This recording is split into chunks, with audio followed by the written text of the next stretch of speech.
nous nous retrouvons aujourd'hui pour le chapitre 23. Quelques jours s'écoulèrent, pendant lesquels Marie essaya de se rassurer, de garder toute sa confiance envers la vie et dans l'avenir. Sven s'absenta 2 jours avec la moitié de son bataillon pour une mission répressive contre la résistance française. Et Marie se sentit très seule. C'était comme une bien malheureuse répétition de la solitude qu'elle connaîtrait très bientôt et de l'angoisse continue qui lui étreindrait le cœur. Sven ne risquait-il pas sa vie au même moment, à cette seconde précise? Comment pouvoir vivre dans de pareils tourments? Elle s'en sentait totalement incapable. Pourtant, elle offrit un visage apparemment serein à sa famille, et surtout à Sven, qui partit pour cette courte mission, emportant avec lui le souvenir de son sourire, celui d'une Marie gaie et rieuse, bien qu'intérieurement, elle fût ravagée. Ce n'était pas de se retrouver brutalement seule, sans lui, qui la terrorisait, mais c'était bel et bien qu'il puisse être blessé, souffrir, voire même mourir, loin d'elle, sans qu'elle puisse rien faire pour l'aider.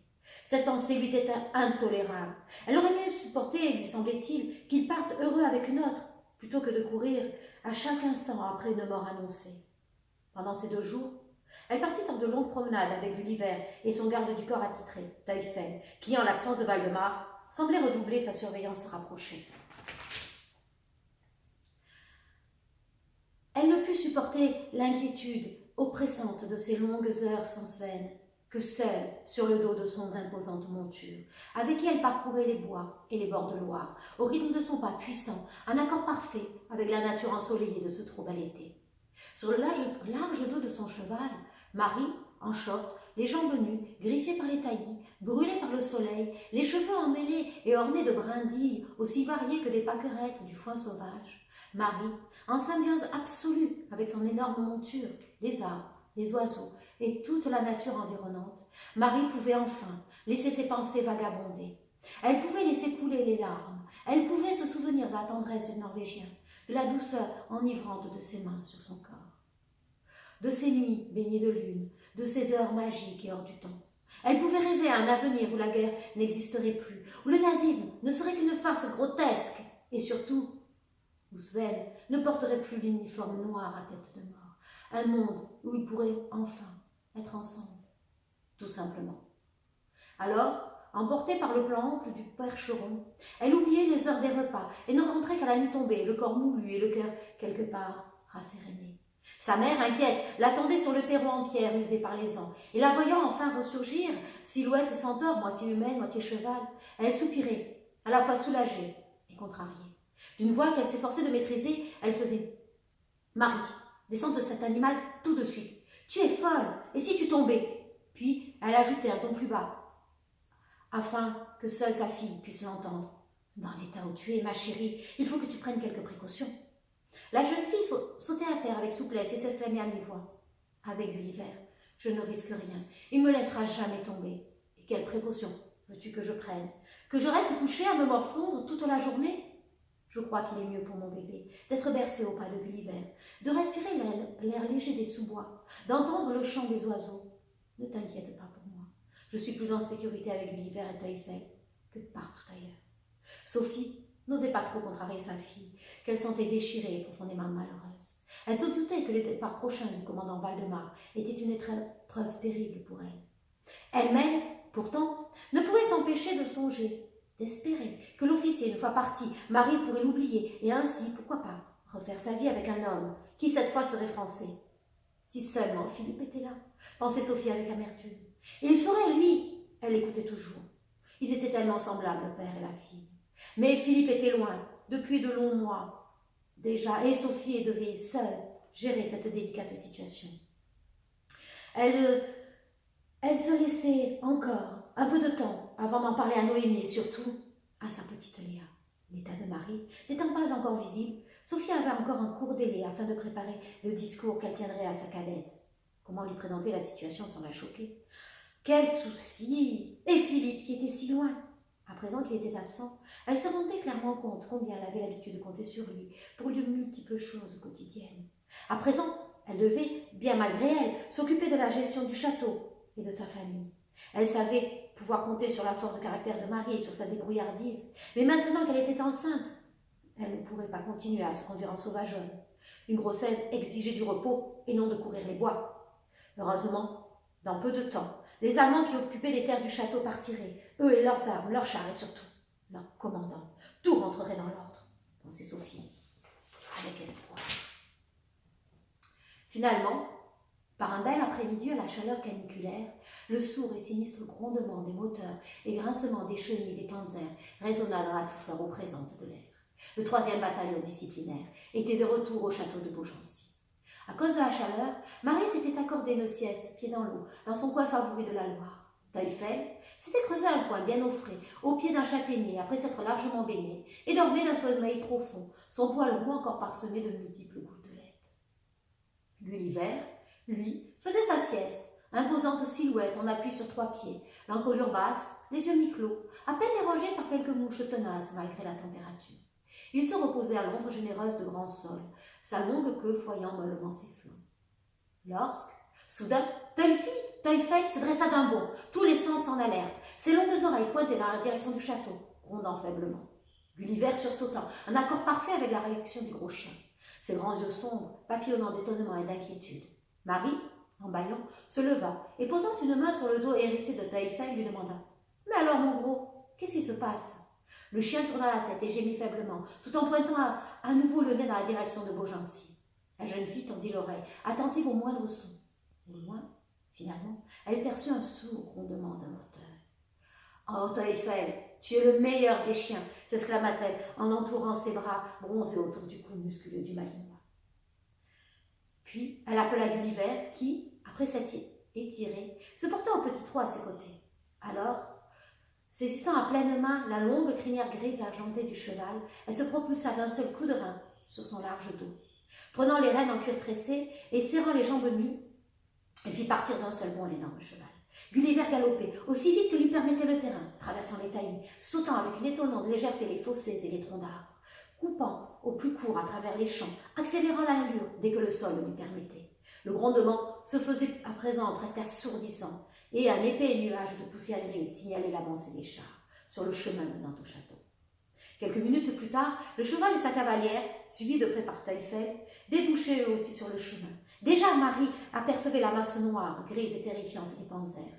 Serrant les jambes, elle fit accélérer Gulliver, qui, heureux de cette course, ne demandait pas mieux. En peu de temps, ils remontèrent la file des chars qui avançaient au pas.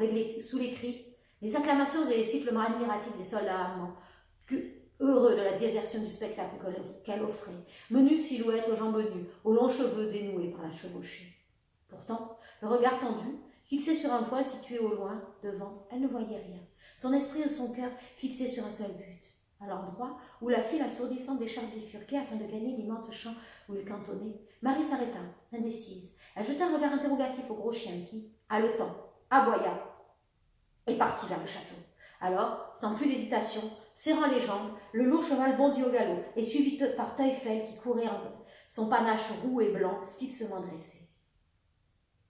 Dans la cour du château de Beaugency, l'Alftrac allemand, vert de gris à croix gammée, peint en noir sur les portières, se garait au bas du large perron, lorsque le cheval et sa jeune cavalière débouchèrent au galop par l'allée bordée par d'imposants chênes, soulevant derrière eux une gerbe de gravier, qui jaillissait sous les postérieurs énormes de l'animal. Le commandant Valdemar descendait tout juste du véhicule militaire lorsque, tournant la tête, il aperçut le percheron et une mince silhouette blonde, Marie. Vissant rageusement sa casquette noire sur ses courts cheveux bruns, lui conférant du même coup un air terriblement martial qui accentuait la crispation de sa mâchoire, durcissait ses traits. Il fit 3 enjambées en direction du cheval, puis attendit l'arrivée de celui-ci, les jambes légèrement cantées, affectant d'allumer une cigarette, sans pourtant quitter la cavalière de son regard vert, étincelant d'inquiétante lueur grise. Dans un splendide arrêt, l'immense cheval se figea, à quelques centimètres seulement de l'officier, qui rejeta d'une pichonnette sa cigarette, qu'il écrasa d'un violent coup de talon, sans quitter cependant la jeune fille de son regard glacé. Marie, tout à la joie de le retrouver, ne remarqua pas tout de suite son attitude rigide et son visage pâle de colère. « Sven, Sven !» s'écria-t-elle. « Descends de ce cheval !» gronda le Norvégien de sa baroque, aux accents métalliques peu habituels. « Mais, » commença la jeune fille sans comprendre son attitude. « Descends tout de suite !» fit l'officier. Sa voix claqua, cinglante et froide.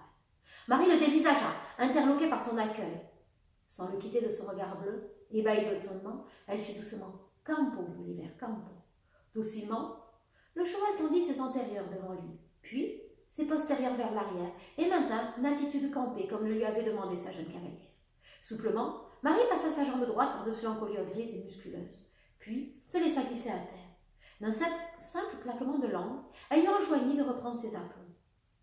Elle fit résolument un pas vers le Norvégien, qui la considérait sans ciller, et ses yeux verts, glacés de colère.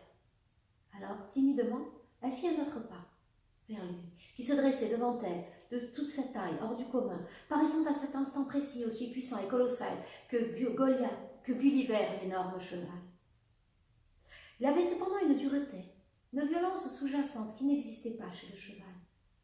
Marie le fixa de ses yeux couleur de nuit, traversés par un éclair de peur. Alors elle-même secoua résolument la tête, faisant voler ses longues mèches. Non, elle n'aurait pas peur de cet homme, aussi terrifiant dans son uniforme noir qu'un démon tout droit sorti de l'enfer. Elle se sentit tout à coup terriblement vulnérable. Instinctivement, elle porta sa main sur son ventre, encore plat, dans un geste millénaire, rassurant et protecteur. Elle déglutit avec effort, sentant la peur sourde, insinueusement, son venin dans son sang. Alors, résolument, elle redressa le menton et repoussa, loin d'elle, cette peur. Non, elle n'aurait pas peur de Sven, jamais. C'était l'homme qu'elle aimait, et non un monstre sanguinaire qui lui faisait face. Plus forte, elle fit un autre pas, et avant même que l'officier ait pu ouvrir la bouche, elle s'exclama d'un ton qu'elle voulut faire, où, cependant, transparaissaient des notes d'inquiétude, d'espoir et d'angoisse. « Sven Valdemar, 3 jours à me ronger les sangs pour toi, je guette ton retour tel un sioux, j'accours à ta rencontre, et toi, tu ne sembles même pas heureux de me voir ?»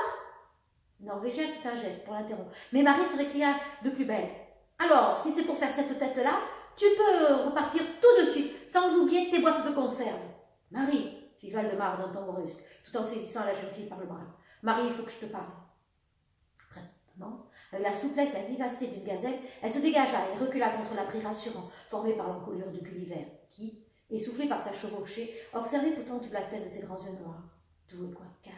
« Pas de chance. Moi, j'en ai plus envie. Peut-être lorsque tu seras d'humeur plus agréable, j'aurai du temps pour toi. » Puis, saisissant ses rênes de sa main gauche, ainsi qu'une poignée de crin, elle se hissa d'un seul coup de rein sur le dos du percheron. « Marie, tu es folle, descends de ce cheval, c'est trop dangereux, » gronda le Norvégien, tout en s'approchant en 2 enjambées du flanc gris du percheron. Mais, avant qu'il ait pu esquisser un autre geste, tendant les rênes, serrant les jambes, elle fit précipitamment Gulliver. « C'est donc ça? Toi aussi? Personne ne me dira ce que je dois faire, même pas toi, Sven Valdemar, se récria-t-elle, avec force, réprimant un sanglot, ses yeux marinoyés de larmes, éperdus de détresse. Alors, avant que l'officier ne la vît pleurer, elle fit faire volte-face au lourd cheval gris, et le talonna sèchement. Surpris, il bondit, se jetant dans un galop, serrant dans un galop pesant qui faisait trembler la terre à chaque coup battu. Furieux, Valdemar la regarda s'éloigner, pâle de colère, sans pouvoir malgré tout s'empêcher d'admirer sa mince silhouette, qui épousait en une assiette parfaite chaque mouvement de son énorme monture. Avec un violent effort de volonté, il s'obligea à détourner le regard. Il prit une profonde inspiration, essayant de retrouver le contrôle sur lui-même. D'autres problèmes, d'ordre purement militaire, requéraient son attention. Eh bien, je vous dis à très bientôt pour le prochain chapitre.